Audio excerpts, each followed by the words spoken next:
Hey everybody, welcome back to Sell Performance Solutions. I'm Chris McCabe. I'm here with Leah McHugh, both of us from e-commerce. Chris, both of us excited and fascinated by this constant AI stream of content we have coming through. Questions about, hey, is this going to impact the appeals process? And then yesterday or the day before, somebody indicated that they think Amazon can tell when you're using ChatGPT to write a reinstatement appeal, whether it's an account reinstatement or an ASIN reinstatement, doesn't really matter. I think people are using various tools, AI driven or AI like, is that fair to say, to create templates, which we already know templates kind of fail 9 times out of 10 anyway, but it sounds like people are using these more often. Do you think that's fair to say? I mean, yeah, I wouldn't be surprised. The idea that Amazon can identify the AI. Sure, there's plenty of programs that can do that. It's also very easy to get around those platforms flagging the content. I think the bigger issue is the quality of the appeals that are being able to be generated by AI for a number of reasons.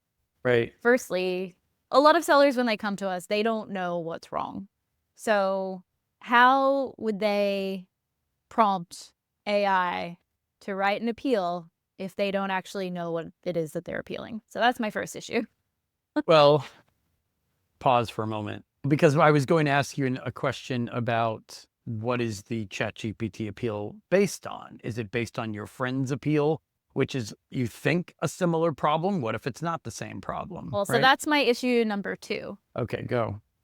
My issue number 2 is that AI, most of the LLMs are pulling information that was available publicly on the internet from 2 years ago. And we both know that there's a lot of very bad information on the internet on what you should write in an appeal to Amazon and what makes a successful appeal.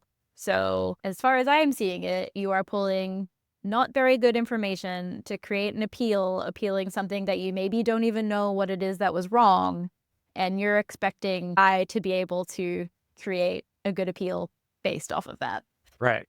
So let's stop there for a second, because I've done at least a few podcasts saying, where are these wacky templates coming from that have a plan of action where there's been no plan of action asked for? Or That too. so it's like, in a way, this week's episode is a big plus or positive for me, because one of our biggest mysteries has kind of been solved. I think people are scraping, because as of last year, I would say 13, 14 months ago, Amazon switched to like, we're not going to ask for as many POAs. We're not going to tell people to rewrite POAs. We're going to make a black and white world, and we only want a POA if we ask you for it. And sellers kept sending in a POA.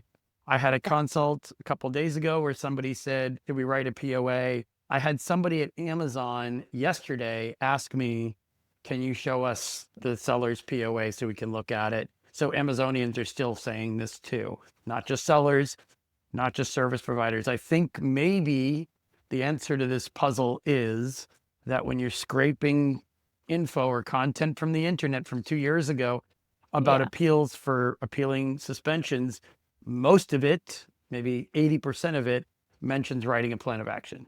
Do you agree? Yes. Yeah, absolutely. I mean, because 2 years ago, that was the case. And for 10 years before that, that was the case. So yeah, I do think that is the case. But I also think that there's just been a fundamental misunderstanding about this entire process, pretty much for as long as I have been doing this, in that people seem to think that this is just a writing exercise, and it's not. Right. Not a strategy exercise. Because people also ask me, why don't I use AI to write appeals? Because I do know what needs to go into an appeal.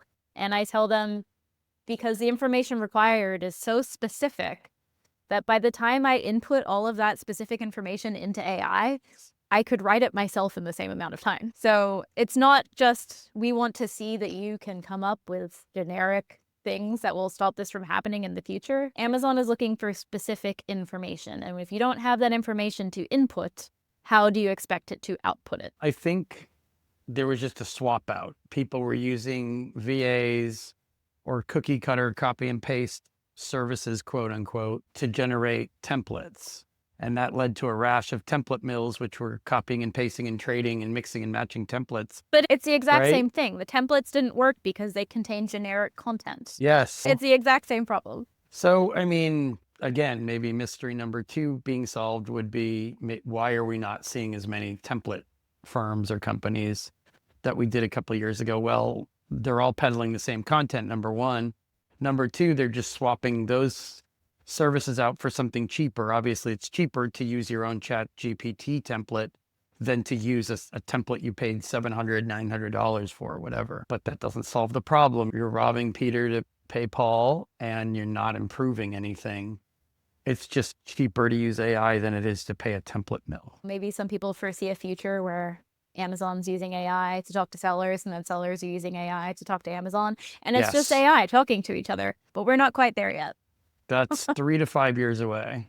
And also, on Amazon side, their AI is not that great at it either. So Yeah, well, I woke up today reading on LinkedIn a bunch of posts about how Rufus isn't cutting it.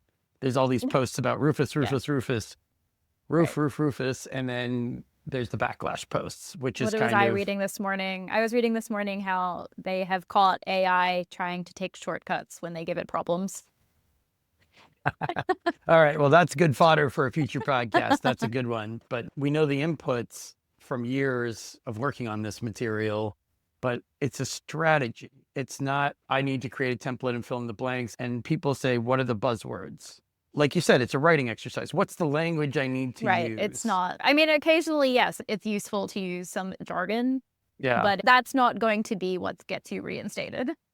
But to me, it's the same as a different question, but a similar answer when people say, I don't want to talk about what to write. I already wrote my plan of action. I just want to know where it goes. Just give me someone's email address. Just give me someone's phone number. Just give me someone's Twitter handle, so on and so on and so on.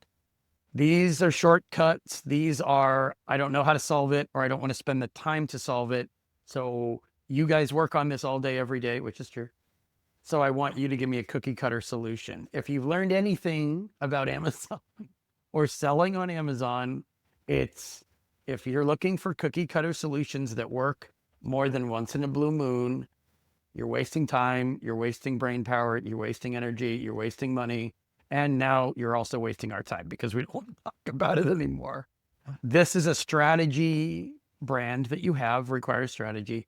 This is a strategy machine that you're feeding. So yes, their communication back to you is very generic and very boilerplate and very copy and paste. We get it. It doesn't mean you fight fire with your generic boilerplate copy and paste. But we shouldn't have to drill too deeply to hit oil when we're explaining this, I think. Right?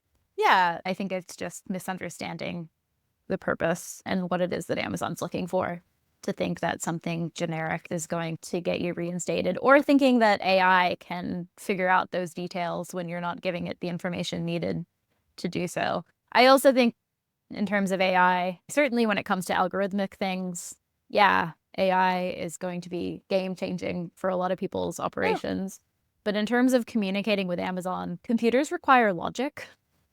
It's a if this, then this type of equation. So when you send in information and Amazon replies with an illogical response, how can you expect AI to know what the right response to that is? Communicating with Amazon is a lot less of a science than maybe an art. I mean, these are the kinds of things we're going to be talking to people about at Prosper in a couple of weeks too, because we know people are going to come to our booth. We have a booth at Prosper this year in Vegas. We know that we're going to have to explain why ChatGPT isn't just barking at something. Amazon account suspension. This is why we think it happened. We've seen appeals that sellers said succeeded that included blank. Give me an answer. Because is it fair to say that that's pretty much what people are doing? Just some basic inputs like Amazon account suspended. But even with non-basic appeals, I regularly work on appeals where we're appealing multiple ASINs, and it's a perfectly valid appeal, and 2 ASINs will get reinstated and 1 ASIN won't. Yeah. It's this idea of logical reasons for things doesn't work when you're communicating with these teams.